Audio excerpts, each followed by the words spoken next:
نحمده ونصلي على رسوله الكريم اما بعد فاعوذ بالله من الشيطان الرجيم بسم الله الرحمن الرحيم رب اشرح لي صدري ويسر لي امري واحلل عقدة من لساني يفقهوا قولي اللهم انفعنا بما علمتنا وعلمنا ما ينفعنا وزدنا علما رب زدنا علما رب زدنا علما رب زدنا علما آمین یا رب العالمین. بسم اللہ الرحمن الرحیم.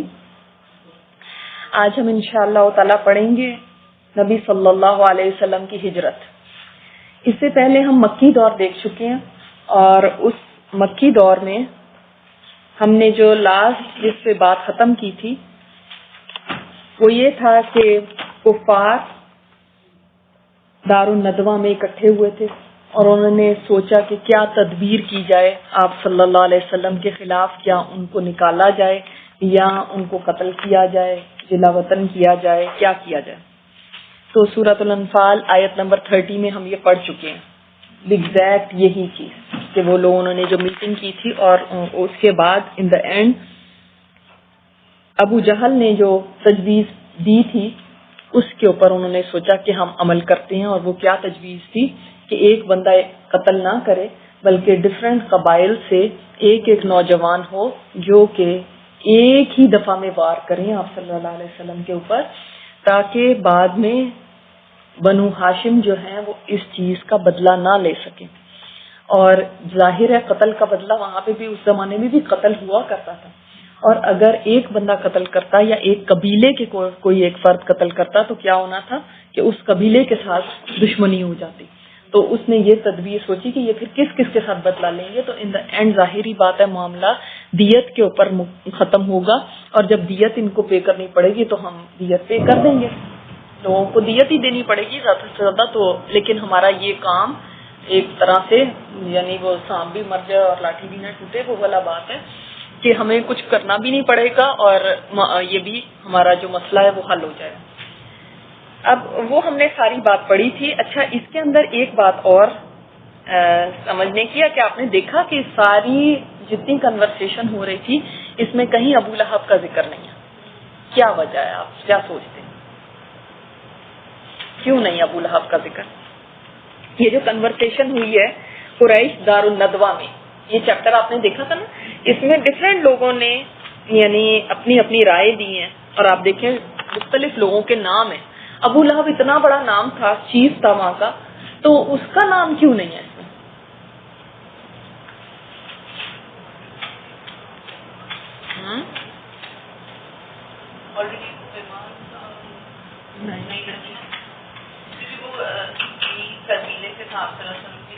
جی بالکل, شاباش. ابو لہب جو تھا کون تھا؟ آپ صلی اللہ علیہ وسلم کا چچا. کیا اس کو کوئی اعتراض ہونا تھا اس بات کے اوپر کہ ان کو قتل کر دیا جائے؟ کوئی اعتراض نہیں ہونا تھا, وہ تو جانی دشمن تھا. ٹھیک ہے, لیکن ان لوگوں کے اندر بھی یہ چیز کے بارے میں تھا کہ اگر وہ بھی اس میٹنگ میں ہوگا تو یہ نہیں کہ وہ منع کرے گا, لیکن کل کو یہ بات ایک تانا بن جائے گی کہ دیکھو اس نے اپنے بھتیجے کو مروا دیا. تو وہ اس سے بچنا چاہتے تھے کہ یہ نہ ہو کہ کہیں یہ تانا نہ بن جائے, کیونکہ ان لوگوں کے اندر یہ کبھی سوچا ہی نہیں جا سکتا تھا کہ کوئی انسان اپنے قبیلے کے کسی فرد کو قتل کروائے. یعنی یہ ان کی ایتھکس تھی اور کبھی ان کی ہسٹری میں ایسا نہیں ہوا. تو اس لیے یہ نہیں تھا کہ اس نے اعتراض کرنا تھا, یہ نہیں تھا کہ اس نے منع کرنا تھا, مگر اس لیے کہ اگر وہ بھی شامل ہوگا تو پھر دیکھو وہ کیا ہوگا, وہ ایک طرح سے اس کے لیے ساری زندگی کے لیے ایک بات بن جائے گی. تو یہ ابو لہب اس کے اندر نہیں ہے. اچھا, آج ہم انشاءاللہ شروع کرتے ہیں. پیج نمبر 164 ہے. بسم اللہ الرحمن الرحیم. اب یہاں پہ ہمیں یہ پتا چلتا ہے کہ جب یہ سارا ڈیسائیڈ ہو گیا تھا وہاں پہ, تو اللہ تعالیٰ نے جبرائیل علیہ السلام کے ذریعے نبی کریم صلی اللہ علیہ وسلم کو اطلاع دے دی تھی کہ آج رات آپ کے بستر پر حضرت علی رضی اللہ تعالیٰ عنہ سوئیں گے. اور آپ دیکھتے ہیں کہ اس کے اندر یہ بھی ایون تھا کہ نکلنے کا وقت مقرر کر دیا تھا, کون آپ کے بستر پہ سوئے گا اور آپ کے ساتھ کون ہوگا, یہ سب چیزیں اللہ تعالیٰ کی طرف سے طے کرتا تھی. آپ صلی اللہ علیہ وسلم نے خود نہیں طے کی, اور ڈیٹ اینڈ ٹائمنگ بھی دیکھیں. اور جب آپ صلی اللہ علیہ وسلم کو یہ اطلاع ملی تو اسی وقت پھر آپ صلی اللہ علیہ وسلم بھاگے گئے تھے ابوبکر صدیق رضی اللہ تعالیٰ عنہ کے گھر، اور اب آئے ہیں واپس تو اپنا نارم جیسے روٹین ورک تھا ویسے شروع کر دیا اپنا کام، کہ کسی کو شک نہ ہو کہ کوئی ان یوزول بات ہے۔ اب کیا ہوا، رسول اللہ صلی اللہ علیہ وسلم کی عادت یہ تھی، یعنی روٹین ان کا کیا تھا کہ آپ نماز عشاء کے بعد شروع رات میں سو جاتے اور آدھی رات کے بعد گھر سے نکل کر مسجد حرام تشریف لے جاتے اور وہاں تہجد کی نماز پڑھتے تھے۔ کہاں پڑھتے تھے تہجد کی نماز؟ مسجد حرام۔ سبحان اللہ۔ اس رات آپ صلی اللہ علیہ وسلم نے علی رضی اللہ تعالیٰ عنہ کو اپنے بستر پر سلا دیا اور بتلایا کہ تمہیں کوئی ذکر نہ پہنچے گی۔ کیوں یہ کہا تھا؟ اس لیے کہ بہت بڑا خطرہ تھا، جو وہاں پہ سویا ہوگا ہو سکتا ہے کہ کوئی آ کے سوتے میں اس کو مار دے۔ چنانچہ جب عام لوگ سو گئے اور رات پرسکون ہو گئی تو سازشی حضرات نے چپکے سے آ کر رسول اللہ صلی اللہ علیہ وسلم کا گھر گھیر لیا۔ علی بن ابی طالب کو آپ صلی اللہ علیہ وسلم کے بستر پر آپ کی سبز حضرمی چادر اوڑھ کر سوئے ہوئے دیکھا تو سمجھا کہ محمد صلی اللہ علیہ وسلم۔ اب انہوں نے گھر گھیرا ہوا تھا اور وہاں پہ اتنی اونچی دیواریں ایسے تو ہوتی نہیں تھی کہ ان کو پتہ نہ چلے۔ انہوں نے دیکھ لیا کہ کوئی سویا ہوا ہے تو یہی سمجھے کہ نبی کریم صلی اللہ علیہ وسلم سو رہے ہیں۔ چنانچہ وہ غرور و تکبر سے مٹکنے لگے اور آپ کی گھات میں بیٹھ گئے کہ جب آپ اٹھیں گے اور باہر نکلیں گے تو آپ پر ٹوٹ پڑیں گے، اور یہ اللہ سبحانہ و تعالیٰ کی طرف سے قریش کے مکر کا جواب تھا۔ فرمایا وَإِذْ يَمْكُرُ بِكَ الَّذِينَ كَفَرُوا لِيُثْبِتُوكَ أَوْ يَقْتُلُوكَ أَوْ يُخْرِجُوكَ۔ یہ تین آپشن تھی نا ان کی اس میں، کہ جب وہ مکر کر رہے تھے کافر لوگ کہ کیا کریں، آپ صلی اللہ علیہ وسلم کو قید کر لیں یا قتل کر دیں یا جلا وطن کر دیں۔ وَيَمْكُرُونَ وَيَمْكُرُ اللَّهُ، اور وہ مکر کر رہے تھے اور اللہ بھی تدبیر چل رہا تھا۔ وَاللَّهُ خَيْرُ الْمَاكِرِينَ، جب اللہ تدبیر چلتا ہے نا تو he is best of the planner. اور یہاں سے کیا پتہ چلتی ہے بات کہ پلاننگ کا حکم اسلام دیتا ہے، پلاننگ کرو۔ ایسے نہیں ہے کہ ٹھیک ہے مارنے کے لیے آ گئے اور دیکھے جائے گا اللہ ہمارے ساتھ ہے اور بس دیکھو جو کرتے ہو تم کرو اور بس نہیں، انہوں نے پلان کیا۔ دیکھیں ٹائمنگ کو، ساتھ کس نے جانا ہے، رات کا کون سا پہر ہوگا، کیسے ہوگا، یہ سب کچھ ایوری تھنگ واز پلانڈ۔ لیکن جب پلاننگ کر لے مومن تو اس کے بعد پلاننگ کے اوپر بھروسہ نہیں کرنا، اس کے بعد بھروسہ اللہ پہ۔ یہ ہے توکل۔ توکل یہ نہیں ہے کہ بس سب چیزیں چھوڑ کے بیٹھ جائیں اور ہم کہیں کہ بس اللہ ہی اس کی ٹیک کیئر خود ہی کرے گا۔ نہیں، حدیث میں بھی آتا ہے نا کہ پہلے اپنا اونٹ باندھو پھر اللہ پہ توکل کرو۔ اونٹ کو کھلا چھوڑ کے نہیں سوچنا بس اونٹ نہ مل ہی جائے گا نا۔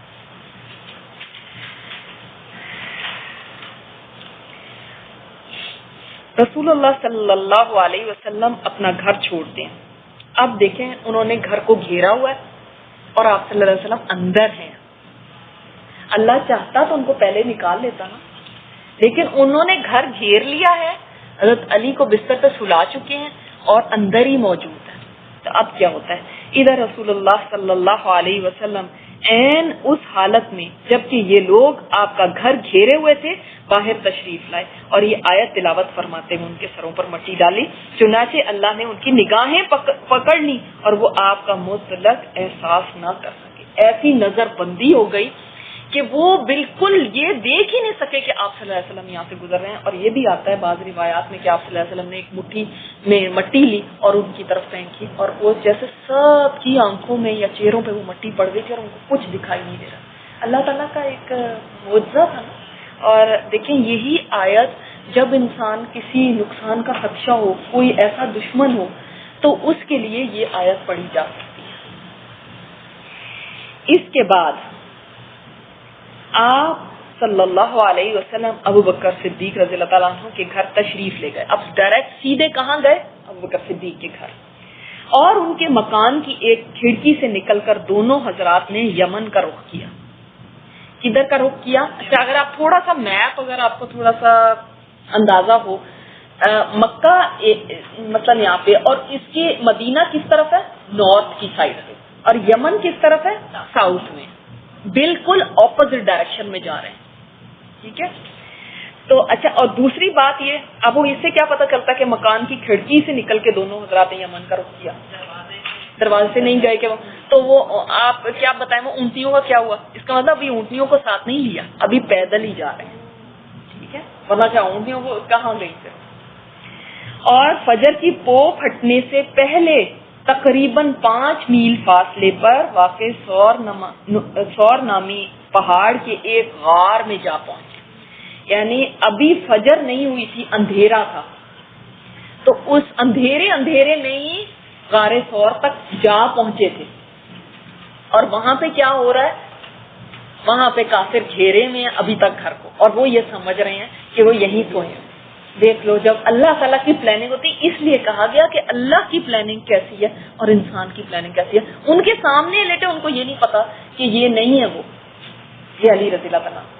ہمیں اللہ کے اوپر اصل میں بھروسہ نہیں آتا، اور جب ہم سیرت پڑھتے ہیں تو پھر ہمیں واقعی پتہ چلتا ہے جو اللہ پہ بھروسہ کرتا ہے اللہ تعالیٰ پھر کیسے اس کا ساتھ دیتا ہے.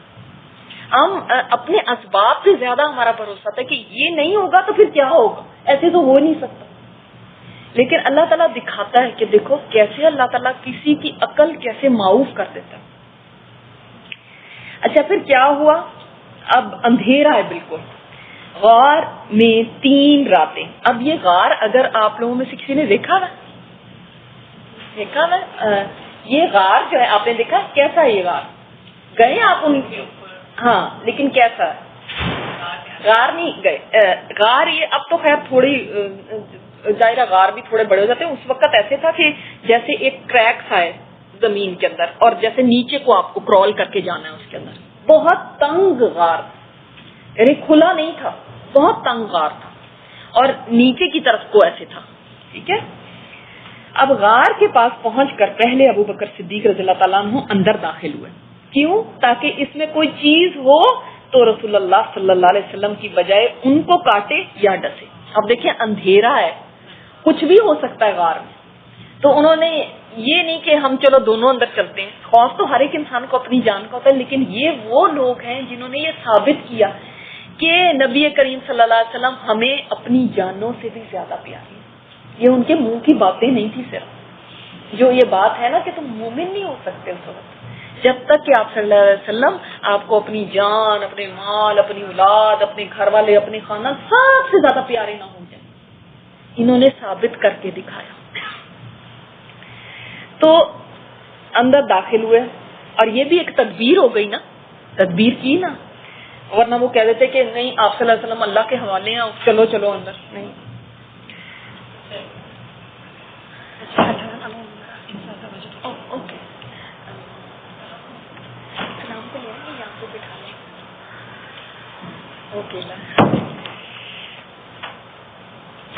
چند سوراخ تھے، انہیں تہبند پھاڑ کر بند کیا. 1 یا 2 سوراخ باقی رہے، ان میں اپنا پاؤں ڈال دیا. اب اتنی گنجائش نہیں تھی. جو سوراخ تھے ان کو اپنا تہبند پھاڑا اور اس کپڑے سے ان سوراخوں کو بند کر دیا. صرف 1 سوراخ تھا جو رہ گیا، اور اس میں انہوں نے اپنا پاؤں رکھ دیا. پھر رسول اللہ صلی اللہ علیہ وسلم اندر تشریف لائے اور ابو بکر صدیق رضی اللہ تعالیٰ عنہ کی گود میں سو گئے. اسی دوران ابو بکر صدیق رضی اللہ تعالیٰ عنہ کے پاؤں میں کسی چیز نے ڈس لیا، مگر وہ رسول اللہ صلی اللہ علیہ وسلم کی موجودگی کی وجہ سے ہلے بھی نہیں. لیکن ان کے آنسو رسول اللہ صلی اللہ علیہ وسلم کے چہرے پر ٹپک گئے، جس سے آپ بیدار ہو گئے اور دریافت کیا تو انہوں نے بتایا میرے ماں باپ آپ پر قربان، مجھے کسی چیز نے ڈس لیا. یعنی ہلے تک نہیں کہ کہیں میرے ہلنے سے میری گود میں ان کا سار رہ کر یہ نہ ہو کہ جاگ جائے. اتنا احترام، اتنی محبت.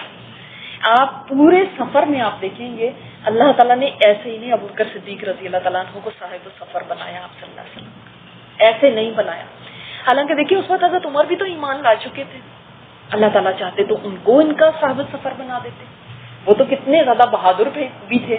کوئی حکمت تو ہوتی کہ اللہ تعالیٰ نے کس کو چنا اس سفر میں ساتھ دینے کے لیے. اور یہ اتنی بڑی بات ہے، اس کی بھی بات آگے آئے گی. تو انہوں نے یہ ان کو سانپ ڈسا تو انہوں نے اس پہ یہ فرمایا. اب اس پر نبی صلی اللہ علیہ وسلم نے آب دہن لگایا اور تکلیف جاتی رہی. آپ صلی اللہ علیہ وسلم نے اپنا تھوک لگایا اس جگہ پہ اور اس سے ہی تکلیف جاتی رہی. غار میں دونوں حضرات 3 رات چھپے رہے.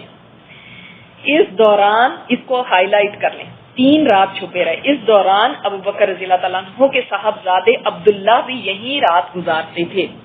اچھا اب یہ آپ کو بتا دوں کہ ابو بکر صدیق رضی اللہ تعالیٰ عنہ کی پوری فیملی اس سارے سفر میں معاون تھی، پوری فیملی، دا ہول فیملی. ان کے بیٹے ہیں عبداللہ، یہ نوجوان لڑکے ہیں. اب یہ نوجوان لڑکے اتنے ذہین تھے، رات یہاں پہ گزارتے تھے، دن میں کیا کرتے تھے یہ دیکھیں یہاں پہ. وہ گہری سمجھ بوجھ کے مالک، سخن فہم نوجوان تھے. وہاں سے سویرے نکل کر اس طرح قریش کے درمیان صبح کرتے گویا مکہ ہی میں رات گزاری. یعنی قریش میں دن میں ایسے گھومتے تھے جیسے لگتا تھا کہ مکہ میں رات کو رہے ہیں، حالانکہ وہ رات کہاں گزاری ہوتی تھی؟ غار ثور میں. اچھا پھر وہ قریش کی تدبیریں اور خبریں سنتے اور تاریکی گہری ہو جاتی تو ان خبروں کو لے کر غار میں پہنچ جاتے. سارا دن یہ لوگ کیا پلاننگ کر رہے ہیں، کدھر کو جا رہے ہیں، کیسے آپ صلی اللہ علیہ وسلم کے ڈھونڈنے کے لیے. ان کو پتا نہیں چلا یہ 3 دن غار میں رہے ہیں، تو وہاں وہ جو محاصرہ کیا ہوا تھا. ہاں یہ بھی آپ کو بات بتاتی ہے، ابھی آتی ہے، اس کے اوپر بھی ہم آتے ہیں. تو ان خبروں کو لے کے غار تک پہنچے، کیونکہ اس وقت کوئی فون تو تھا نہیں کہ بھائی جا کے ان کو بتا دیا جائے وہ پیچھے کیا تدبیریں کر رہے ہیں، کیا پروگرام بنا رہے ہیں. تو وہ جا جا کے خبریں بتاتے تھے. اور کس وقت جاتے تھے؟ رات جب گہری ہو جاتی تو تب جاتے تھے، اور صبح سے پہلے ہی آ جاتے تھے کہ لوگوں کو ایسے لگے رات تو یہی تھا. اور لوگ ان کی طرف اتنی توجہ بھی نہیں دیتے تھے. لڑکا سا تو ہے، اس نے کیا یعنی جیسے ٹین ایجر. ادھر ابو بکر صدیق رضی اللہ تعالیٰ عنہ کے غلام عامر بن فہیرہ بکریاں چراتے رہتے، اور جب رات کا ایک حصہ گزر جاتا تو ان بکریوں کو لے کر ان کے پاس پہنچ جاتے. یعنی وہ ان کے غلام کا کیا حالات تھے. عامر بن فہیرہ جو تھے یہ ان کا اپنا رول تھا، یہ بھی ابو بکر صدیق کے غلام تھے، اور یہ کیا کرتے تھے؟ بکریاں چراتے رہتے تھے، اور جب رات ہو جاتی تھی تو بکریاں وہاں لے آتے تاکہ وہ بکریوں کا دودھ پی لیں. اس طرح دونوں حضرات آسودہ ہو کر دودھ پی لیتے. پھر صبح تڑکے یعنی صبح ہی صبح عامر بن فہیرہ بکریاں ہانک کر چل دیتے اور انہیں عبداللہ بن ابی بکر کے قدموں کے نشانات پر لے جاتے تاکہ وہ نشان مٹ جائے. لک ایٹ دا پلاننگ، کہ پلاننگ کتنی زیادہ تھی سبحان اللہ، کہ ان راستوں پر لے کر جائیں تاکہ عبداللہ جن راستوں سے آئے ان کے قدموں کے نشان مٹ جائیں. آپ کو پتا ہے کہ ان لوگوں کے اندر یہ کھوج لگانا پیروں سے، ایون اونٹیوں کے نشانوں سے، ان چیزوں سے ہی وہ دیکھ لیتے تھے کہ یہ کون یہاں سے گزر کے گیا.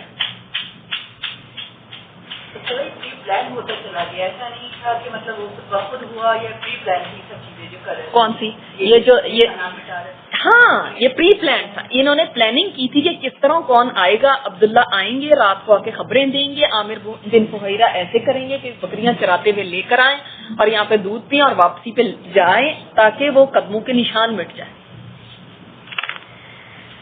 باقی رہے قریش. اب یہ آپ کے سوال کا جواب کہ ان کا کیا ہوا. وہ تو وہاں پہ گھیرا ڈالے کھڑے ہوئے تھے اس رات کو، تو ان کا کیا بنا پھر. تو ان کے جوان رسول اللہ صلی اللہ علیہ وسلم کے اٹھنے کے انتظار میں گھر گھیر کر بیٹھے رہے یہاں تک کہ صبح ہو گئی. اور جب صبح ہوئی اور علی رضی اللہ تعالیٰ عنہ آپ کے بستر سے اٹھے تو ان کے ہاتھوں پہ طوطے اڑ گئے. وہ تو سٹپٹا گئے کہ یہ ہوا کیا ہمارے ساتھ. انہوں نے علی رضی اللہ تعالیٰ عنہ سے آپ صلی اللہ علیہ وسلم کے بارے میں پوچھا. حضرت علی نے کہا مجھے علم نہیں. کیا یہ جھوٹ تھا؟ ان کو کیا پتا ہے وہ اس وقت کہاں ہے. جیسے وہ کہتے ہیں کہ ایک بزرگ تھے تو وہ انگریز ان کے بہت پیچھے پڑ گئے تھے اور ان کو اریسٹ کرنے کے لیے ہر طرف انہوں نے اپنے بندے بھیجے ہوئے تھے. تو انگریز سپاہی آ گئے اور وہ انہی سے آ کے پوچھتے ہیں کہ فلاں کہاں ہے. تو وہ ایسے کھڑے ہیں نا، تو ایسے کھڑے ہو کے ادھر ہوئے اور کہتے ہیں ابھی یہی تھا. سمجھ آئی؟ اس کو کہتے ہیں توریہ نہ، کہ نہ جھوٹ ہوا، ابھی یہی تھا. اور انہوں نے کہا اچھا شاید ان کو پہچان تو نہیں تھی شکل کی. تو ابھی وہاں پہ کھڑے ہوئے تھے، ایک سائڈ پہ ہو کے کہنے لگے ابھی یہی تھا. وہ ڈھونڈتے ہوئے چلے گئے. یہ بھی حکمت کی بڑی بات ہوتی ہے.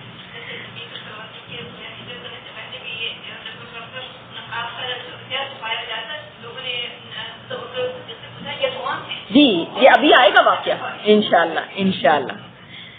تو حضرت علی نے کہا کہ مجھے علم نہیں. اس پر انہوں نے علی رضی اللہ تعالیٰ عنہ کو مارا اور گھسیٹ کر خانہ کعبہ تک لے گئے.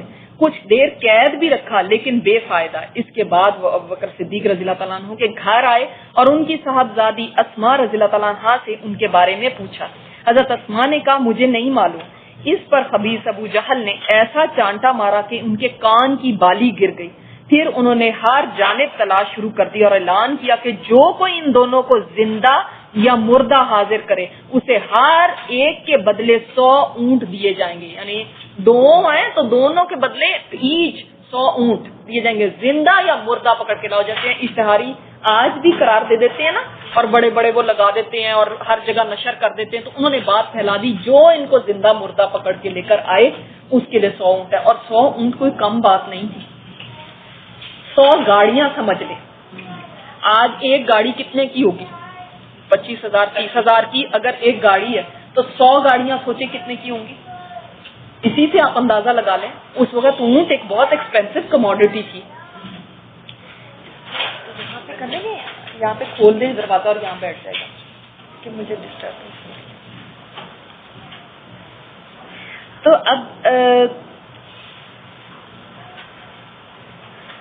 اب تھوڑا سا میں آپ کو اس بارے میں بھی بتا دوں حضرت اسماء کے بارے میں.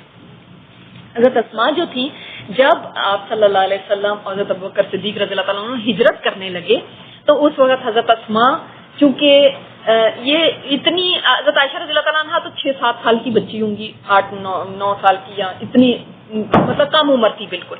لیکن حضرت اسماء جو تھی وہ بڑی تھی, اور یہ بھی کہا جاتا ہے کہ وہ اس وقت ایکسپیکٹ کر رہی تھی, اس لیے کہ جب ہجرت کی ہے انہوں نے کچھ دن بعد ہجرت کی, کچھ ہفتے بعد ہجرت کی ہے انہوں نے, تو اس وقت پھر انہوں نے یعنی حضرت عبداللہ بن زبیر کو ان کے ہاں پیدا ہوئے تھے قباء کے مقام پہ جا کے. تو سوچیں کہ تھوڑی ان سے ظاہرہ عمر میں بڑی تھی, ٹین ایجر تھی یا 20 کی ہوں گی, تو اتنی زور سے ابو جہل نے چانٹا مارا کہ ان کی بالی گر گئی. اور یہ بھی آپ دیکھیں کہ وہ لوگ سب سے پہلے فوراً آپ صلی اللہ علیہ وسلم کے رشتہ داروں کے گھروں کے اندر ڈھونڈتے پھر رہے ہیں کہ کہاں چلے گئے, جیسے ہوتا ہے ایک نارمل کہ یہ گئے کہاں پہ.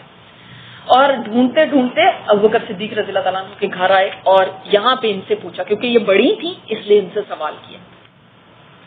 دوسری بات حضرت اسماء کے بارے میں یہ آتی ہے کہ جب آپ صلی اللہ علیہ وسلم کے لیے کھانا وغیرہ تیار کیا, مشکیزہ تیار کیا پانی کے لیے, کہ ساتھ زیادہ راہ کے لیے, تو کوئی چیز باندھنے کے لیے نہیں مل رہی تھی, تو انہوں نے اپنا یہ ازار بند نکالا اور اس کو 2 حصوں میں کیا اور ایک حصے سے اس کو باندھا اوپر سے.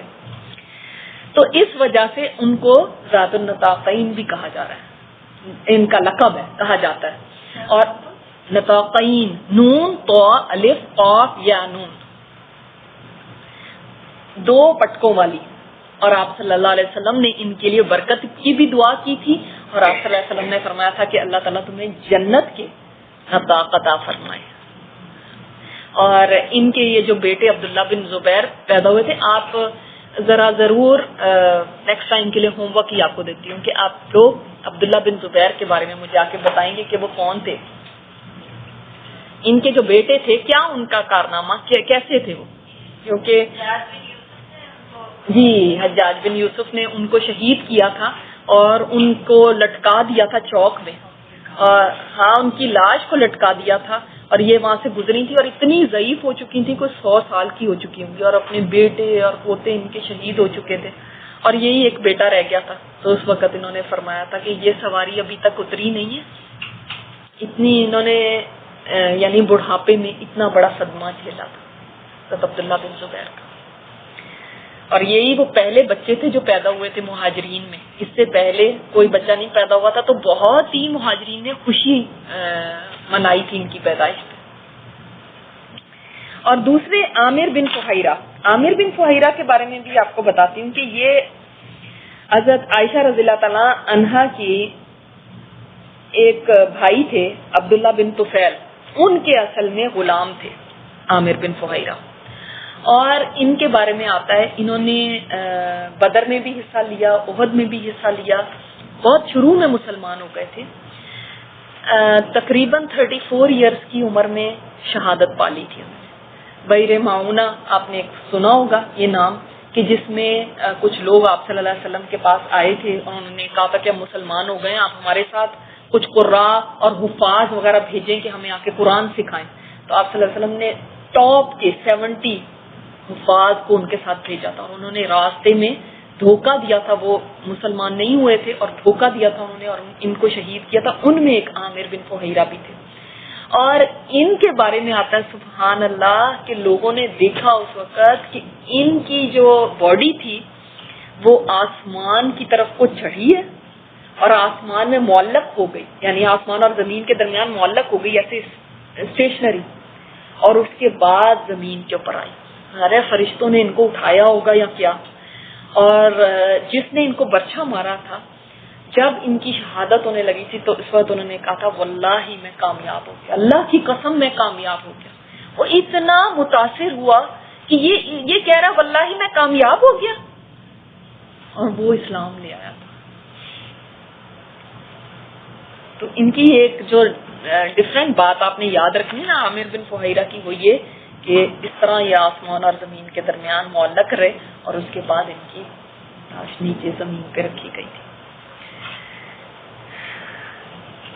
پھر کیا ہوا کہ انہوں نے پیچھے ان کے لیے یہ اعلان کر دیا تھا کہ 100 اونٹ یعنی دیے جائیں گے، ہر ایک کے بدلے میں زندہ یا مردہ ان کو پکڑ کے لے کر آئیں.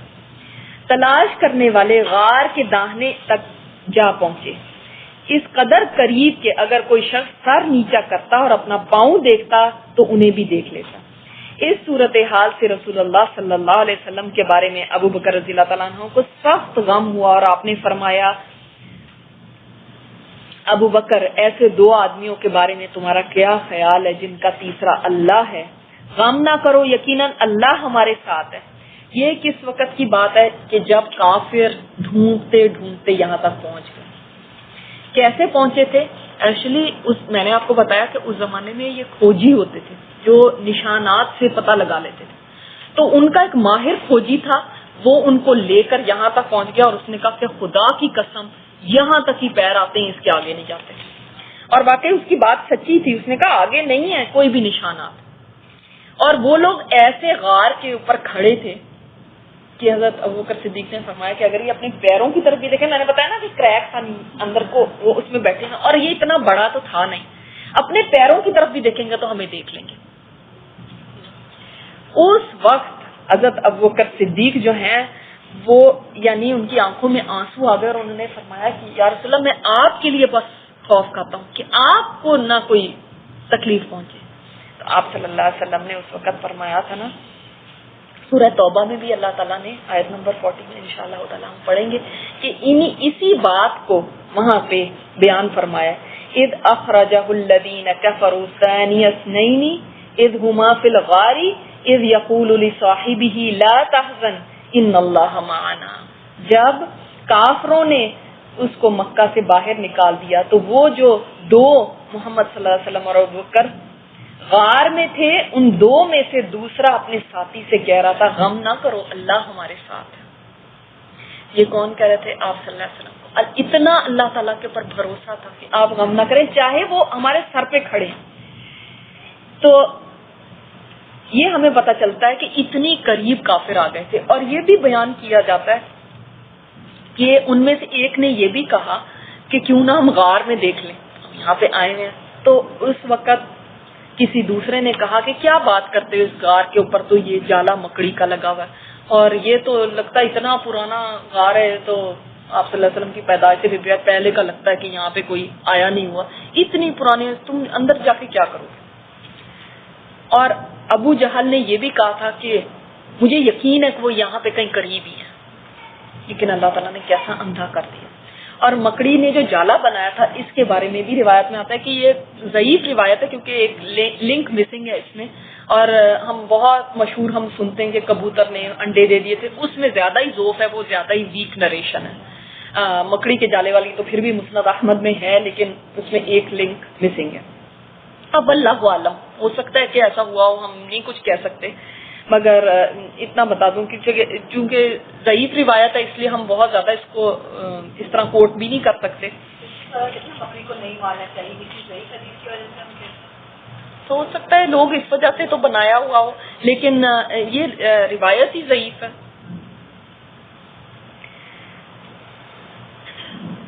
تو اللہ تعالیٰ نے پھر ان کے اوپر سکینت طاری کر دی تھی کہ سکینت ہو گئی ان کے اوپر اور بالکل ایک دم ٹھہراؤ آ گیا. اور وہ لوگ وہاں سے واپس چلے گئے. تو سر اس کی کیا حکمت تھی کہ 3 دن یہ یہاں سے ہاں 3 دن میں مدینہ بھی تو پہنچ سکتے؟ جی دیکھیں اس کی حکمت بہت اچھا ان کا سوال ہے. دیکھیں ان لوگوں کو پہلے ہی یہ شک تھا کیونکہ لوگ اس وقت کدھر کو مائگریٹ کر رہے تھے, سب مدینہ کی طرف, کہ یہ اگر جائیں گے تو کہاں جائیں گے, مدینہ. تو یہ تو سمجھ لیں کہ اپنا وہ آپ نے دے دیا کہ ہم اس طرف ہوں گے اور وہ اس راستے میں چلے جائیں گے. وہاں پہ کوئی بہت 1000 راستے تو تھے نہیں, ایک بڑی شاہراہ تھی. اور اب ہم دیکھیں گے تو آپ صلی اللہ علیہ وسلم نے وہ شاہراہ نہیں لی. یہاں پہ 3 دن انتظار کیا. اب وہ ایگزاسٹ کر رہے ہیں اپنی ساری انرجی ان کے پیچھے بھاگ بھاگ کے, اور یہ بالکل اپوزٹ طرف ہے. جب 3 راتیں یہاں پہ گزر گئی, پھر انہوں نے آگے یہاں پہ آئے گا, انہوں نے ایک کھوجی یا ایک گائیڈ کہہ سکتے ہیں جو بہت راستوں کا ماہر تھا, اس کو ہائر کیا تھا کہ 3 دن کے بعد آپ ہمیں یہاں پہ ملنا غار ثور پہ. ہاں ابو بکر صدیق رضی اللہ تعالیٰ عنہ نے اس کو اجرت کے اوپر ہائر کیا تھا, وہ مسلمان نہیں تھا. یہ ابھی ہم اس کی بات پڑھیں گے کہ کیسا اس کا معاملہ تھا. مدینہ کی راہ میں سوموار کی رات, سوموار کیا ہے, منڈے, آپ صلی اللہ علیہ وسلم نے فرمایا کہ میرے اوپر وحی نازل ہوئی منڈے کو. آپ صلی اللہ علیہ وسلم کی پیدائش ہوئی منڈے کو اور ہجرت کی بھی منڈے کو. اور دیکھیں محرم میں نہیں ہوئی, ربیع الاول میں سن 1 ہجری کی چاند رات. تو کس وقت ہوئی ہے ہجرت, یہ آپ کو یاد رکھنا چاہیے, اس کو ہائی لائٹ کر لیں. ربیع الاول, ٹھیک ہے, ربیع الاول کے مہینے میں, اور کیا تاریخ ہے, 1 ہے ربیع الاول کی, اور منڈے کی رات ہے. رہنما عبداللہ بن اریقط لیثی. اب یہاں پہ ارقط بھی آتا ہے کئی کتابوں میں, اریقط بھی آتا ہے. یہ ہے اس بندے کا نام جس کو انہوں نے ہائر کیا تھا کہ 3 نائٹس کے بعد 4th ڈے پہ تم نے ہمیں یہاں پہ ملنا ہے غار ثور پہ. وعدے کے مطابق دونوں سواریاں لے کر, اب سمجھ آئی کہ وہ دونوں سواریاں پیچھے تھیں ابھی, وہ اونٹنیاں, اب وہ لے کر آ رہا ہے. جبل ثور کے دامن میں آیا اور رسول اللہ صلی اللہ علیہ وسلم اور ابو بکر رضی اللہ تعالیٰ عنہ نے کوچ فرمایا. اب یہ یہاں سے موو ہے, بالکل خاموشی سے 3 دن تک وہاں پہ رہے. یہ بھی ان کو مس گائیڈ کرنے کا ایک طریقہ تھا مشرکین کو, کہ کس طرح وہ ڈھونڈتے پھر رہے ہیں بھوکے بھیڑیے کی طرح. اور اس میں آپ سوچیں صرف وہ شامل نہیں تھے, اور بھی ارد گرد کے قبائل کے جہاں تک خبریں پہنچی تھی کہ اتنا بڑا انعام ہے اس چیز کے پیچھے, جو جہاں تھا وہ کہہ رہا تھا کہ ہم ڈھونڈ لیتے ہیں. دیکھیں کسی کو یہاں پہ کہتے ہیں $1 ملین ملے گا فلاں کو ڈھونڈنے پہ, کتنے لوگ نکل کھڑے ہوں گے. تو اسی طرح لیکن آپ یہ دیکھ رہے ہیں کہ ظاہر عبداللہ بن اریقط کو حضرت ابوبکر صدیق نے اتنا بڑا انعام کا تو نہیں, اتنی بڑی اجرت تو نہیں طے کی ہوگی کہ 100 اونٹ دے دیں, لیکن ابھی وہ مسلمان نہیں ہے. لیکن دیکھیں اس کی ایمانداری کہ اس نے یہ نہیں کیا کہ کوئی بھنک دے دے کہ مجھے تو انہوں نے کہا ہے 3 دن بعد یہاں پہ ملنا. اس کا مطلب غیر مسلموں میں بھی اللہ تعالیٰ نے قرآن کریم میں بھی فرمایا نا, غیر مسلموں میں بھی کئی ایسی ہیں کہ آپ ان کے پاس خزانہ بھی رکھوا دیں تو آپ کو ویسے واپس دیں, اور کئی ایسے بھی ہیں کہ $1 بھی آپ رکھائیں گے تو وہ نہیں دیں گے. تو ڈفرینٹ طرح کے لوگ ان میں بھی ہیں. ان کے ساتھ عامر بن فہیرہ بھی تھے. اب کون کون لوگ ہو گئے اس وقت, کیا کون لوگ ہیں؟ نبی کریم صلی اللہ علیہ وسلم, ابوبکر صدیق, عامر بن فہیرہ, عبداللہ بن اریقط, ٹھیک ہے. اب رہنما جو گائیڈ ہے, پہلے جنوب کی جانب یمن کے رخ پر دور تک چلا. اب کیا ہے, ساؤتھ میں وہ لے کے چلا اور فردر ساؤتھ میں چلا گیا. پھر پچھم یعنی مغرب کی طرف, ویسٹ کی طرف مڑا اور ساحل سمندر کا رخ کیا. ساحل کے قریب پہنچ کر شمال یعنی نارتھ کی طرف مڑ گیا. اب آیا بہت دور سے چکر کاٹ کے, اب ساحل سمندر کے ساتھ ساتھ, اور ایک ایسے راستے پر چلا جس پر شاذ و نادر ہی کوئی چلتا تھا. یعنی یہ بھی ایک راستہ تھا مدینہ جانے کا, لیکن یہ جس کو کہتے ہیں نا مین ہائی وے نہیں تھی. اس زمانے میں بھی ایسے نہیں تھا کہ کوئی کسی کی طرف کو بھی چل پڑتا تھا. ایک مین ہائی وے سمجھ لیں, ایسی ہائی وے تو نہیں لیکن ایک مین شاہراہ تھی جس پہ سارے ہی جاتے تھے, قافلے ہیں جتنے لوگ ہیں وہ اس کے اوپر جاتے تھے. اس نے وہ راؤٹ نہیں لیا, اس نے ساحل سمندر کے ساتھ ساتھ لیا. اور آج انہوں نے وہاں پہ ہائی وے بنائی ہے, اور اب ظاہر اب تو میپس وغیرہ سب چیزیں ہیں, نیویگیشن ہے. اب انہوں نے کہا ہے کہ یہ ایزیسٹ وے ہے مدینہ جانے کا, جو اس وقت لوگوں کو نہیں پتا تھا, اور وہ جس راستے سے جاتے تھے وہ نہیں تھا. یہ تھا سب سے بہتر راستہ.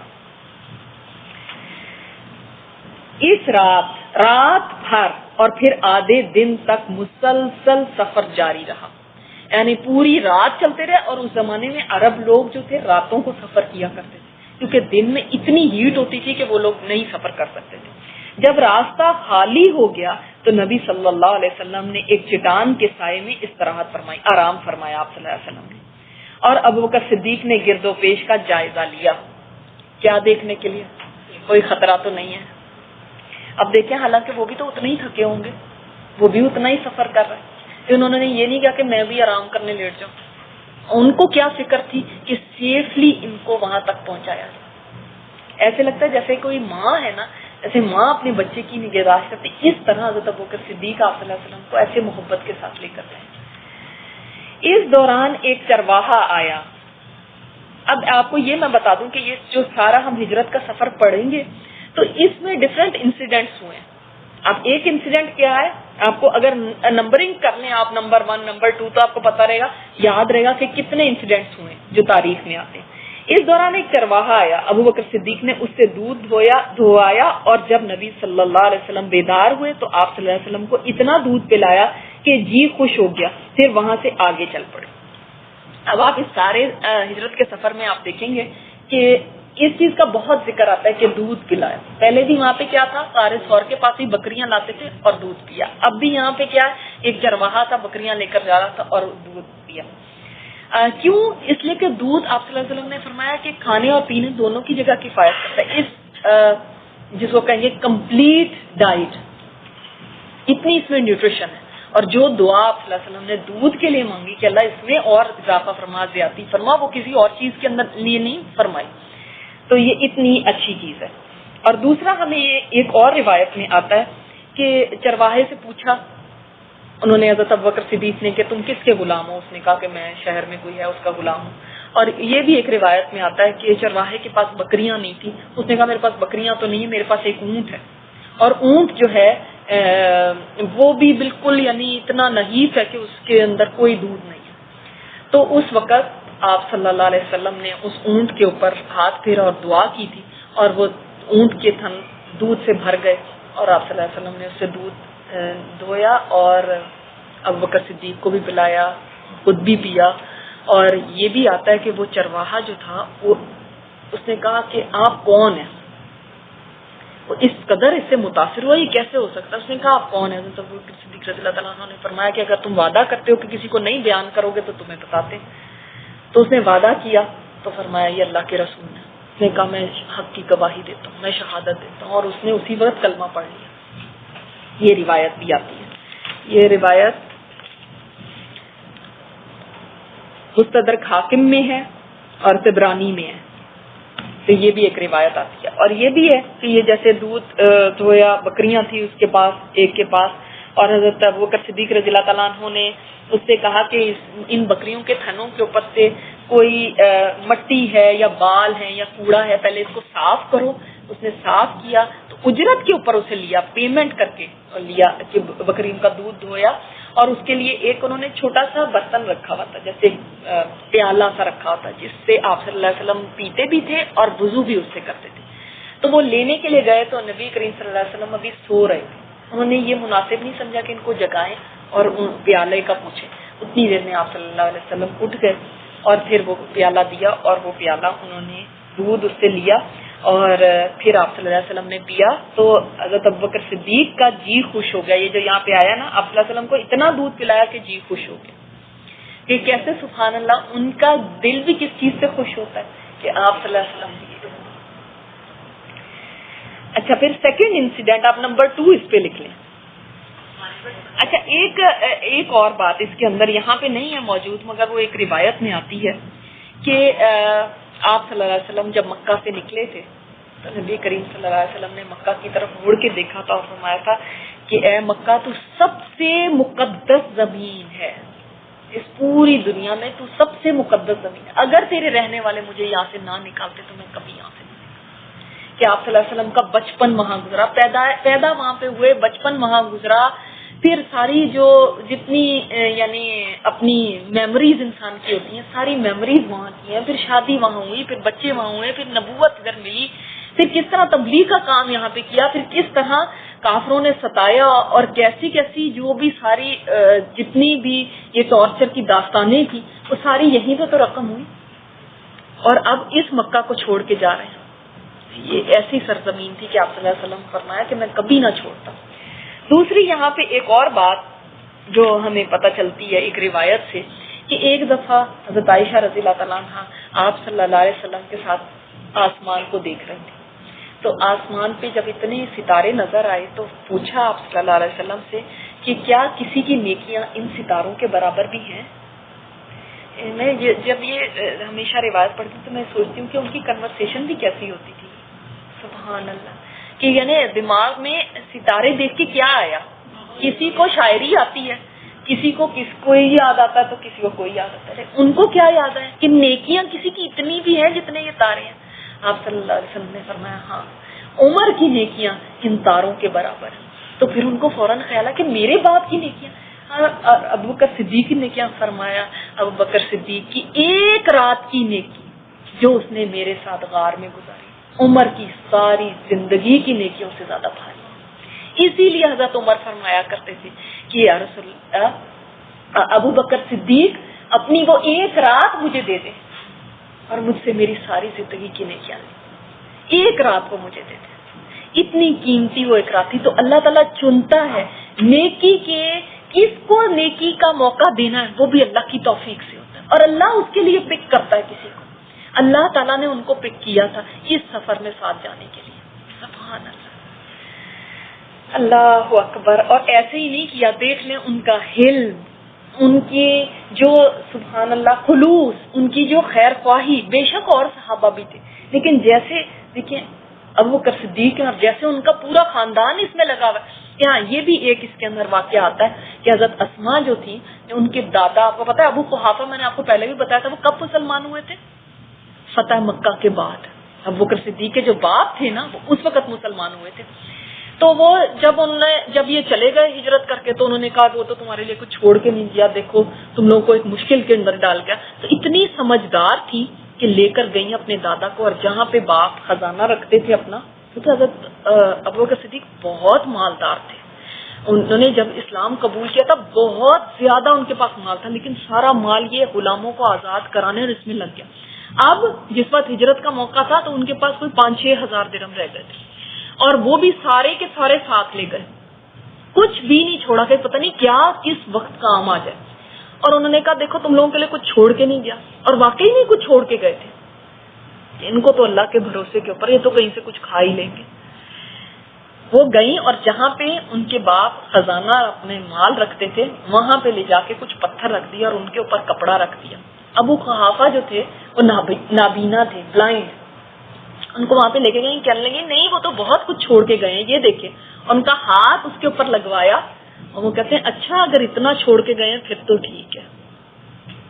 کیسی سمجھدار تھی، سبحان اللہ۔ اور ان کو دیکھیں کہ ان کو یہ تھا کہ ہم سفر پہ جا رہے ہیں، ہجرت کے سفر پہ، کہاں ضرورت پڑ جائے، یہ نہیں کہ میرے بچوں کو پیچھے کہاں ضرورت پڑ جائے، کیا پتا ان کو کوئی، تو میں تو یہاں پہ ہوں گا نہیں، ان کے لیے کچھ چھوڑ کے جاؤں، یہ تھا ان کا خلوص۔ ایسے نہیں، واقعی یہ وہ لوگ جن سے اللہ راضی ہو گیا۔ اللہ اکبر۔ غالباً دوسرے دن، اب یہ دوسرا واقعہ، ام معبد کے خیمے سے گزر ہوا۔ اب ام معبد ان کا اصل نام عاتقہ ہے، اور یہ کہا جاتا ہے کہ یہ خدیج کے اطراف میں مشلل کے پاس ہوا کرتی تھی۔ مشلل مکہ سے 130 کلومیٹر دور ہے۔ اب یہاں پہ اصل میں یہ راستے میں سمجھ لیں ایک جگہ آتی ہے۔ اب یہاں پہ مسافر جتنے گزرتے تھے اکثر یہاں پہ آ کے اسٹے کرتے تھے، اس وقت ہوٹل وغیرہ تو کوئی ہوتے نہیں تھے، راستے میں یہ سمجھ لیں بدو لوگ تھے، خانہ بدوش سے لوگ، اور ان تک بھی آپ صلی اللہ علیہ وسلم کی بعثت کی بات پہنچ چکی تھی، لیکن ایسے ہی نا جیسے کہیں سے کوئی خبر مسافر آیا، کسی نے بتا دیا، کسی نے بتا دیا، اب یہ وہ لوگ نہیں تھے کہ جاتے اور جا کے تحقیق کرتے اچھا وہ کوئی سچے نبی ہیں یا نہیں، ہم ان کے اوپر ایمان لے کر آئیں، ایسے نہیں تھا. بس ان بدو لوگوں کے اندر آپ صلی اللہ علیہ وسلم کا ذکر کیسے ہوتا تھا؟ صاحب قریش کے ایک آدمی ہے صاحب قریش، ان کو کہتے تھے کہ وہ نبوت کا دعویٰ کرتا ہے. بس ان کو اتنا پتا تھا، اتنی بات ان کے کانوں تک پہنچی.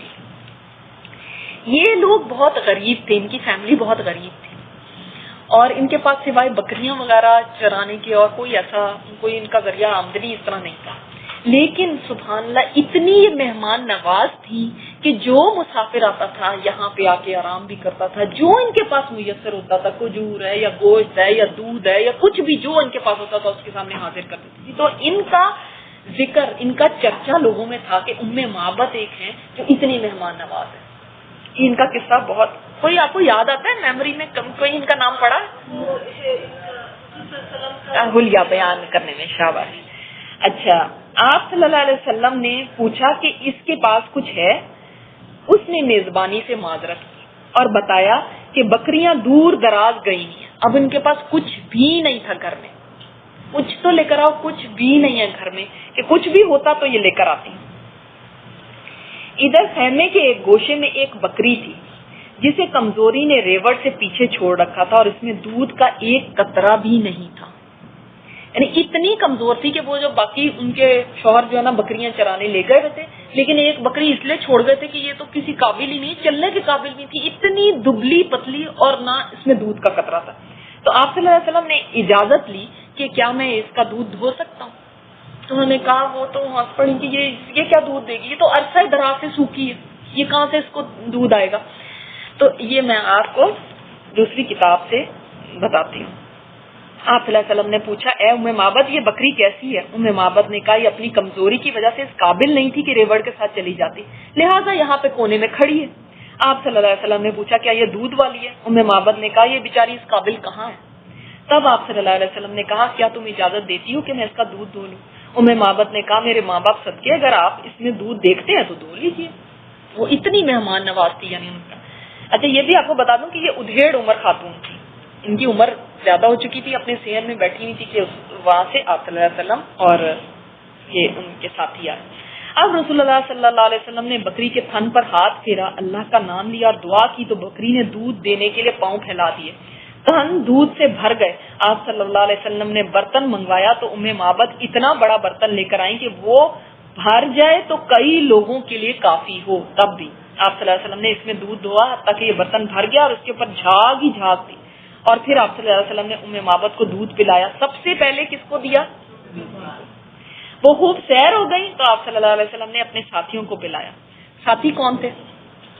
ہے نا، بالکل عامر بن فہیرہ اور جو ساتھ عبداللہ بن حریثہ. آپ صلی اللہ علیہ وسلم کے ساتھیوں نے 2 بار پیا اور خوب سیر ہو گئے. پھر آپ صلی اللہ علیہ وسلم نے دوسری بار اسی برتن میں دودھ دھونا شروع کیا حتیٰ کہ اس برتن کو بھر دیا اور اسے ام معبد کے پاس چھوڑا اور آپ صلی اللہ علیہ وسلم نے خود بھی پیا. اچھا، اب یہاں پہ اسی کو بہت مختصراً بتایا گیا کہ آپ صلی اللہ علیہ وسلم نے اسے ام معبد کو پلایا، وہ آسودہ سیر ہو گئی، تو اپنے ساتھیوں کو پلایا، وہ بھی آسودہ سیر ہو گیا تو خود پیا، اور دوبارہ 2 کے برتن بھر دیا اور اسے ام معبد کے پاس چھوڑ کر روانہ ہو گئے. اس کا شوہر آیا تو دودھ دیکھ کر اسے تعجب ہوا. دریافت کیا، پوچھا کہ ام معبد نے پوری بات بتلائی اور نبی کریم صلی اللہ علیہ وسلم کا سراپا سر سے پاؤں تک اور گفتگو سے اتوار تک نہایت باریکی سے بیان کیا. اتنے کسی صحابیہ نے اس طرح سے بیان نہیں فرمایا جیسے انہوں نے شعر کہے تھے. اس پر ابو معبد بول اٹھے، یہ تو واللہ صاحب قریش ہے. اب صاحب قریش سمجھ آئے کس کو کہتے تھے؟ صاحب قریش وہ کس کو کہتے تھے؟ ان میں جی آپ صلی اللہ علیہ وسلم کو کہتے تھے. میں نے ابھی بتایا نا کہ ان میں آپ صلی اللہ علیہ وسلم کا ذکر کیسے تھا؟ وہ کہتے تھے صاحب قریش. میرا ارادہ ہے کہ آپ کا ساتھ اختیار کروں اور کوئی راستہ ملا تو ایسا ضرور کروں گا. یعنی ایمان تو وہ لے آیا اسی وقت کہ اس نے کہا کہ میرا تو ارادہ ہے کہ میں ان کا ساتھ اختیار کروں، یعنی مان لیا اس نے. اور یہ اب ایک جگہ پہ آتا ہے دوسری کتاب میں کہ ام معبد نے پورا واقعہ بیان کیا اور آپ صلی اللہ علیہ وسلم کا حلیہ بتایا کہ وہ کیسا ہے. تو حلیہ کیا بتایا؟ رنگ چمکتا ہوا، تابناک چہرہ، بناوٹ میں حسن کا نظارہ، نہ بڑھے پیٹ کا عیب لگاوا، نہ سر پر بالوں کی کمی کا مسئلہ، کھلا کھلا چہرہ، آنکھیں سرمگی، لمبی پلکیں، آواز روبدار، گردن سراہی دار، گھنی داڑھی میں بال ہلکے سے گولائی دار، آبرو باریک اور دراز، گھنی بھووں والا، خاموش ہوں تو پروکار، بولیں تو کشش دار، دور سے دیکھیں تو سب سے بڑھ کر با کمال اور پرجمال، قریب سے دیکھیں تو حسن اور رعنائی کے آئینہ دار، بولیں تو لگے شیرینی اور مٹھاس کا احساس، جملے واضح اور دو ٹوک، نہ اختصار نہ زیادہ بول بال، بولتے تو یوں لگتے جیسے لڑی سے لگی ہے موتیوں کی برستی برسات، قد درمیانہ، نہ اتنا لمبا کہ ناگوار لگے، نہ اس قدر چھوٹا کہ آنکھ کو لگے خراب، قد ایسا کہ وہ ہے دو شاخوں کے درمیان ایسی شاخ جو دیکھنے میں دیتی ہے سب سے زیادہ تازہ بہار، سب سے زیادہ متناسب اعضاء والے، اس کے ساتھی اس کے گرد یوں گھیرا ڈالے بیٹھتے ہیں جیسے تاروں میں گھرا چاند، آپ بولیں تو وہ ہوتے ہیں گوش بر آواز، حکم فرمائے تو بجا لانے میں ہوتے ہیں بابرکات، ہر کوئی خدمت کے لیے حاضر باش، حاشیے کے اندر چادر پھولدار، پیشانی پہ شکن نہیں، طبیعت ترش نہیں۔ یہ سارا حلیہ انہوں نے بیان کیا شعروں میں، اور ایسے شعر کبھی دوبارہ، یعنی یہ سمجھ لیں نعت ہے آپ صلی اللہ علیہ وسلم، ایسی نعت کوئی بیان نہیں کر سکا۔ تو یہ بھی کہا جاتا ہے کہ یہ لوگ ام معبد نے جب یہ بکری کا معجزہ دیکھا تو اسی وقت مسلمان ہو گئی، یہ بھی روایت میں آتا ہے، اور ایک یہ بھی روایت آتی ہے کہ یہ دونوں میاں بیوی بعد میں مسلمان ہو گئے تھے اور انہوں نے ہجرت کر لی۔ تیسرے روز صبح اہل مکہ نے ایک آواز سنی جو زیریں مکہ سے شروع اور بالائی مکہ سے گزر کر نکل گئی، لوگوں نے اس کا پیچھا کیا مگر صاحب آواز کو نہ دیکھا، وہ کہہ رہا تھا اللہ جو لوگوں کا پروردگار ہے ان دو رفیقوں کو بہترین جزا دے جو ام معبد کے خیمے میں نازل ہوئے، وہ دونوں خیر کے ساتھ اترے اور خیر ہی کے ساتھ روانہ ہوئے، اور جو محمد صلی اللہ علیہ وسلم کا رفیق ہوا وہ کامیاب ہوا۔ ہائے قصی، اللہ نے اس کے ساتھ کتنے بے نظیر کارنامے اور سرداریاں سمیٹ دی۔ بنو کعب کو ان کی خاتون کی قیام گاہ اور مومنین کے نگہداشت کا پڑاؤ مبارک ہو۔ کون تھے بنو کعب کی خاتون؟ کون؟ یہ ام معبد۔ تم اپنی خاتون سے اس بکری اور برتن کے متعلق پوچھو، تم اگر خود بکری سے پوچھو گے تو وہ بھی شہادت دے گی۔ اللہ اکبر، یہ ایک آواز آئی تھی۔ پھر آپ قدید سے آگے بڑھے تو اب یہ تھرڈ واقعہ ہو گیا، آپ نے نمبرنگ کی ہے، ایک چرواہے کا واقعہ ہوا، ایک ام معبد کا، اور ایک یہ مشہور واقعہ سراقہ بن مالک کا۔ سراقہ بن مالک کا نام ہم نے اور کہاں سنا ہے؟ شاباش، جنگ بدر میں جو شیطان جس حلیے میں آیا تھا وہ کس کا حلیہ تھا؟ سراقہ بن مالک کا۔ تو آپ قدید سے آگے بڑھے تو سراقہ بن مالک جاشم مدلجی نے قریش کے اعلان کردہ انعام کے لالچ میں اپنے گھوڑے پر بیٹھ کر آپ صلی اللہ علیہ وسلم اور ابو بکر صدیق کا پیچھا کیا۔ جب قریب پہنچا تو گھوڑا پھسل گیا اور سراقہ نیچے آ رہا، اور اس نے اٹھ کر فالگیری کے تیر دیکھے کہ نقصان پہنچ سکتا ہے یا نہیں۔ تیر وہ نکلا جو ناپسند تھا، لیکن فال بد کی پرواہ کیے بغیر وہ سوار ہو کر اور آگے بڑھا۔ جب اس قدر قریب پہنچ گیا کہ آپ کی قرات سننے لگا اور آپ التفات نہیں فرماتے تھے، جبکہ ابو بکر صدیق بار بار مڑ کر دیکھ رہے تھے۔ اب تھوڑا سا اس کو ایکسپلین یہاں پہ میں کر دوں آپ لوگوں کو سراقہ بن مالک کے بارے میں۔ سراقہ بن مالک بھی ایک قریب ہی قدید جگہ تھی، جہاں کا ایک یعنی کافی نامی گرامی آدمی تھا، بڑا آدمی تھا۔ تو وہ ایک مجلس میں بیٹھا ہوا تھا، تو قریش کا ایک قاصد آیا اور اس نے آ کے کہا کہ قریش کی طرف سے بڑا بھاری انعام کا اعلان ہوا، اس طرح ہیں دو لوگ اور ایسے فرار ہو گئے، تو ان کے پیچھے انعام رکھا ہوا۔ اب جب انعام میں 100 اونٹ کے بارے میں اس نے سنا تو اس کے تو منہ میں پانی بھر آیا، اور اتنا لالچی ہوا اس کو ضبط نہیں ہو سکا، اپنے منہ سے وہ بول تو نہیں رہا تھا، بتایا تو نہیں اس نے، مگر اس کو یہ تھا کہ کہیں اور کوئی لوگ اس انعام کے پیچھے نہ چل پڑے۔ ابھی وہ اٹھنے ہی والا تھا اس مجلس سے کہ ایک آدمی آیا اور اس نے کہا خدا کی قسم میں نے 3 لوگ دیکھے ہیں، وہ ادھر کو جا رہے تھے اور مجھے تو لگتا ہے یہ وہی 3 لوگ ہیں جو بھاگے میں ان سے۔ سراقہ نے اس کی بات سن کے کہا نہیں نہیں نہیں، وہ تو فلاں قبیلے کے لوگ ہیں، وہ تو اپنی اونٹنی ان کی گم ہو گئی، اس کو تلاش کرنے گئے۔ کہنے لگا کہ میں نے سوچا کہ یہ نہ ہو کہ ان میں سے کوئی لوگ ان کے پیچھے چلے جائیں۔ تو میں نے ان بات کو بدل دیا اور میں وہاں پہ بیٹھ گیا, اور جب وہ دوسری باتوں میں مصروف ہو گئے, کہیں اور کی باتیں کرنے لگے, تو میں چپکے سے وہاں سے کھسک گیا تاکہ کوئی اور بھی نہ لوگ نہ چل پڑے, مجھے صرف انعام ملے نا. سیدھا اپنے گھر پہنچا, اپنی لونڈی سے کہا کہ میری گھوڑی تیار کرو, اور لوگوں کی نگاہوں سے چھپتے چھپاتے روانہ ہو گیا, ساتھ ہتھیار بھی لے لیا. اچھا, اب کیا ہوا, یہ کہا جاتا ہے کہ اپنی قوم کے چند ایسے سرداروں میں سے تھا جو بڑا شاعر بھی تھا اور یعنی بڑا اچھا گھڑ سوار بھی تھا اور بہت اچھا راستوں کو جاننے والا تھا, راستوں کا کھوج لگانے والا تھا. یہ بڑی تیزی سے مسافت طے کرتے ہوئے آگے بڑھنے لگا. ابھی تھوڑا ہی فاصلہ طے کیا تھا کہ ایک دم اس کی گھوڑی جو تھی وہ لڑکھڑائی اور زمین پہ گر گئی. آج تک کبھی ایسا نہیں ہوا, اور اس نے اپنے لیے اس کو اچھا شگون نہیں سمجھا کہ میری گھوڑی اس طرح گر گئی ہے. اس نے کہا کہ تیرا بیڑا غرق ہو, اور تیزی سے اس کو اٹھایا اور پھر دوڑانے لگا. تھوڑی دیر کے بعد پھر گھوڑی لڑکھڑائی اور گر گئی. اس نے کہا یہ تو لگتا ہے کہ بہت برا شگون ہے کہ مطلب میں نہ آگے جاؤں. اچھا, اب جس جگہ اس کی گھوڑی لڑکھڑائی تھی اور گری تھی, وہاں سے آپ صلی اللہ علیہ وسلم اور آپ کے ساتھی حضرت ابوبکر صدیق رضی اللہ عنہ صاف دکھائی دے رہے تھے. اچھا, اب اس نے کیا کیا, کمان نکالی تیر چلانے کے لیے, کیونکہ زندہ یا مردہ اسی طرح کو پکڑ کے لانا ہے نا. تیر چلانے کے لیے تو ہاتھ چل ہو گیا, ہاتھ ہی نہ کام کرے. اب گھوڑی زمین میں دسنے لگی اور وہاں سے ایسے دھواں سا نکلا اور آسمان کی طرف کو گیا, جس سے گھوڑی کی آنکھیں بند ہونے لگی. اب پھر سے اس نے گھوڑی کو ایڑ لگائی تو وہ پھر زمین میں دھس گئی, اور اس کے پاؤں ایسے زمین میں دھس گئے جیسے کیل ٹھونک دی ہیں اس کے پاؤں میں. اب اس نے آپ صلی اللہ علیہ وسلم اور حضرت ابوبکر صدیق کی طرف دیکھا اور گریہ زاری کرتے ہوئے کہنے لگا, تم دونوں اپنے رب سے میرے لیے دعا کرو کہ میری گھوڑی کو نجات دے دیں اور اس کی ٹانگیں زمین کی گرفت سے آزاد ہو جائیں. میں آپ دونوں سے وعدہ کرتا ہوں کہ میں آپ کا پیچھا چھوڑ دوں. اس سے پہلے نا اس نے فال بھی نکالی. وہ لوگ, میں نے پہلے آپ کو بتایا تھا نا, تیر نکالتے تھے اور کہ یہ کام کریں یا نہیں کریں. تو اگر کچھ ایسا نکل آتا کہ کر لو تو پھر کر لیتے تھے, اگر نکل آتا کہ نہ کرو تو نہیں. تو اس نے 2-3 دفعہ وہ تیر سے فال نکالی اور ہر دفعہ اس میں یہی آیا کہ نہیں کرو یہ کام. پھر بھی وہ لالچ اتنا زیادہ تھا کہ پھر بھی چل پڑتا تھا. اب جب اس کو سمجھ آ گئی کہ نہیں یہ گھوڑی کے پیر دھس گئے ہیں تو اس کا مطلب ہے کہ اللہ تعالیٰ نہیں چاہتا مجھے میرا آگے جانا, تو اس نے پکار کے کہا کہ میں آپ لوگوں سے وعدہ کرتا ہوں آپ لوگوں کا پیچھا چھوڑ دوں گا, لیکن آپ یہ دعا کریں کہ یہ میری گھوڑی کے پیر نکل آئے. آپ صلی اللہ علیہ وسلم نے دعا کی اور وہ گھوڑی کے پیر نکل آئے.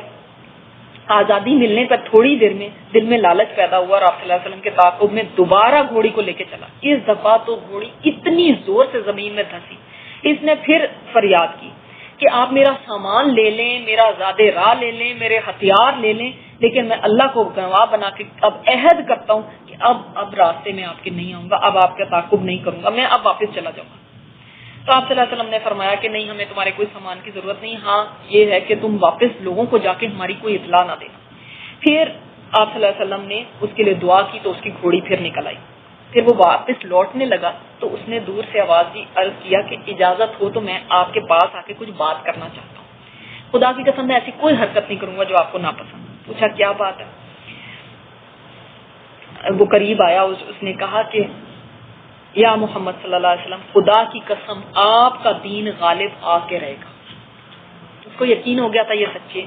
آپ مجھ سے وعدہ کریں کہ جب آپ کی ریاست میں آؤں, یعنی جب آپ کو اقتدار مل جائے تو آپ میری عزت کریں گے, اور یہ وعدہ مجھے لکھ کے دیں, امان لکھ کے دیں کہ آپ مجھے کوئی نقصان نہیں دیں گے. آپ صلی اللہ علیہ وسلم نے اسی وقت ایک ہڈی پہ ان کو کہا تو ایک امان لکھ دی انہوں نے. جب وہ واپس لوٹنے لگا تو ایک بات اس کی یاد رکھیے گا سراقہ کی, کہ آپ صلی اللہ علیہ وسلم نے اس سے فرمایا تھا, سراقہ وہ کیا دن ہوگا جب کسرا کے کنگن تیرے ہاتھوں میں ہوں گے. تو اس نے کہا حیران ہو کے, کسرا بن ہرمس کے, یعنی اتنا وہ حیران ہوا. کسرا سب کو پتا تھا, ایران کا بادشاہ, ایران اینڈ روم یہ 2 سپر پاورز تھی اس وقت. کسرا کنگن پہنا کرتا تھا بہت قیمتی, اس کے کنگن ہوں گے میرے ہاتھ میں, یعنی یہ تو خود بیچارے ابھی سروسا مانی کی حالت میں جا رہے ہیں, بھاگتے پھر رہے ہیں, وہ کہاں کسرا کے کنگن میرے ہاتھ میں ہونے کی بشارت دے رہے ہیں. آپ نے فرمایا ہاں اسی کسرا کے. اور پھر یہ واقعہ ہوا, آپ صلی اللہ علیہ وسلم کی وفات ہو گئی, حضرت عمر رضی اللہ تعالیٰ عنہ کا زمانہ آیا اور ایران فتح ہوا, اور کسرا کی جواہرات، کیونکہ وہ لدا ہوتا تھا تاج اور اس کی وہ چیزیں ساری مال غنیمت میں آئیں. حضرت عمر رضی اللہ تعالیٰ عنہ نے جب وہ سارا مال کا ڈھیر لگا ہوا تھا مسجد نبی میں، حضرت عمر نے فرمایا تھا کہ بلاؤ سراقہ کو کہاں ہے، اور اس کو بلایا گیا. اور وہ کنگن جو آپ صلی اللہ علیہ وسلم نے فرمایا تھا کہ کسرا وہ دن کیسا ہوگا جب وہ کنگن تیرے ہاتھ میں ہوں گے، انہوں نے اس کو کنگن دیے تھے، اس کو پہنائے تھے سراقہ. اللہ اکبر. تو یہ بس واقعہ ختم کر لیتے ہیں، پھر ہم نماز کے لیے جاتے ہیں انشاءاللہ. تو اس نے فال بد کی پرواہ کیے بغیر سوار ہو کے آگے بڑھتا گیا. جب اس قدر قریب پہنچا کہ آپ کی قرات سننے لگا. آپ صلی اللہ علیہ وسلم اس وقت بھی قرآن پڑھ رہے تھے، یعنی آپ صلی اللہ علیہ وسلم سفر میں بھی قرآن پڑھا کرتے تھے، اور آپ التفات نہیں فرماتے تھے، اس کی طرف توجہ نہیں کر رہے تھے. جبکہ ابوبکر صدیق بار بار مڑ کے دیکھ رہے ہیں. کیوں دیکھ رہے ہیں؟ ان کو فکر ہو رہی ہے کہ پیچھے کوئی آ رہا ہے اور یہ نہیں ہو کہ کوئی نقصان دے. تو اس کے گھوڑے کے اگلے دونوں پاؤں زمین میں دھس گئے، یہاں تک کہ گھٹنوں تک جا پہنچے اور وہ گھوڑے سے گر گیا. پھر سراقہ کی ڈانٹ پر گھوڑا اٹھنے لگا تو بمشکل اپنے دونوں پاؤں نکال سکا، اور جب وہ سیدھا کھڑا ہوا تو اس کے پاؤں کے نشان سے آسمان کی طرف دھوئیں جیسا غبار اڑا تھا.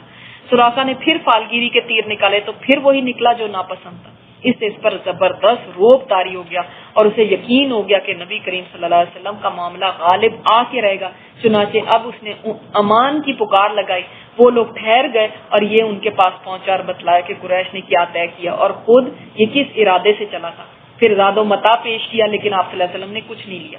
البتہ اس سے اس خواہش کا اظہار کیا کہ آپ کی بات لوگوں سے چھپائے رکھے. سراقہ نے پروانہ امن لکھوایا. آپ نے عامر بن فہیرہ کو حکم دیا، انہوں نے ایک چمڑے پر لکھ کے دیا. پھر سراقہ واپس ہوا اور جو کوئی تلاش میں ملا اس سے کہا میں ادھر کی کھوج خبر لے چکا ہوں، یا تمہارا جو کام تھا کیا جا چکا، اور یوں تلاش کرنے والوں کو واپس کر دیا. ہر جگہ جہاں پہ لوگ ملتے تھے وہ کہہ دیتا تھا کہ میں یہاں سے دیکھ آیا ہوں، اب یہاں پہ کچھ نہیں ہے، اب تم لوگ یہاں سے لوٹ جاؤ. اللہ اکبر. سبحانک اللہم و بحمدک، نشہد ان لا الہ الا انت، نستغفرک و نتوب الیک.